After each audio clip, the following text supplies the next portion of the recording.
সুপ্রিয় দর্শক, দীর্ঘ 4 দিন ঈদের ছুটি কাটানোর পর সপরিবারে গ্রামের বাড়ি ছেড়ে চলে আসছি ব্যস্ততম ঢাকা শহরে। যাই হোক, জীবিকার তাগিদে মায়া বিসর্জন দিয়ে সবাইকে যার যার গন্তব্যে আসতে হবে, এটাই স্বাভাবিক। ইচ্ছা ছিল আরো 2-1 দিন গ্রামের বাড়িতে থেকে যাব, কারণ আম্মুর জন্য একটা মিলাদের ব্যবস্থা করতে হবে। কারণ যতবার গ্রামের বাড়িতে আসি আম্মুর জন্য একটা মিলাদের ব্যবস্থা আমার আব্বু বা আমরা করেই থাকি। কিন্তু এই বছরের আবহাওয়া ছিল একদম ব্যতিক্রম। এই ঠান্ডা, এই গরম, এই বৃষ্টি, এই রোদ, এরকম অবস্থা চলছিল প্রত্যেকটা সময়। তার কারণে আব্বুর জ্বর থেকে ঠান্ডা এবং প্রচুর কাশি হচ্ছিল। আর এই কারণে গ্রামের বাড়িতে ইচ্ছা থাকতেও মোটেও থাকা সম্ভব হচ্ছিল না। কারণে অনিচ্ছাবশত ঢাকায় আসতে বাধ্য হলাম। যাই হোক, কিছু করার নাই, এটাই ভাগ্যের পরিণতি ছিল। তো আমরা বিকালবেলায় ঢাকার উদ্দেশ্যে রওনা দেওয়ার প্রস্তুতি নিয়ে ফেলি। তো দেখতে পারতেছেন গ্রামের কি সুন্দর সবুজ শ্যামল সুন্দর রাস্তা দিয়ে আমরা চলে যাচ্ছি।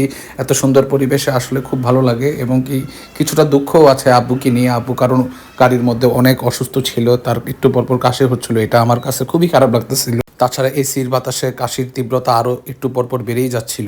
যাই হোক, গ্রামের সবুজ শ্যামল সুন্দর পরিবেশ দিয়ে আমরা চলতে চলতে একটা সময় মেন রোডে উঠি। মেন রোডে উঠে হাইওয়ের পাশে একটা ভাইরাল রেস্টুরেন্ট আছে, ওটাতে আমরা ব্রেক নেই।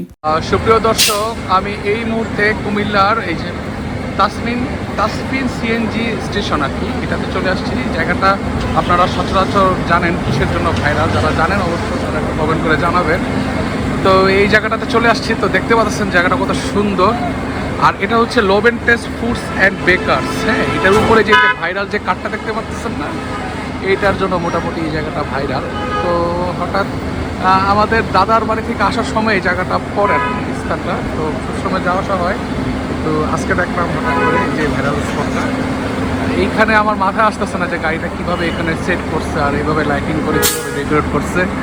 এই জিনিসটা আসলে খুব ইনোভেটিভ লাগতেছে আমার কাছে। এখানে যাত্রা বিরতি হিসেবে সিএনজি নিতে আসছিলাম। তো এখানে দেখতেই পাচ্ছেন কতটা ভিড়। এই ফাস্টফুডের ভিতরের ইন্টেরিয়রটি ছিল অনেক সুন্দর এবং কি ঈদ পরবর্তী সময় মানুষের অনেক ভিড় দেখা যাচ্ছিল। আর রেস্টুরেন্টের পরিবেশ দেখতে দেখতে হঠাৎ মাথার উপর চেয়ে দেখি একটি আকর্ষণীয় ঝাড়বাতি, যেটি অত্যন্ত সুন্দর ছিল। রেস্টুরেন্টের খাবারগুলো ছিল অত্যন্ত সুস্বাদু এবং কি খেয়েও আমার কাছে খুব ভালো লাগছে। এখানে আরেকটা সুন্দর স্পট হচ্ছে এই যে নিচে যে ফিশিং অ্যাকুরিয়াম। এখানে অনেক একটা কৃত্রিম অ্যাকুরিয়াম বানায় রাখছে, এখানে অনেক প্রকারের রঙিন মাছ আছে আর কি।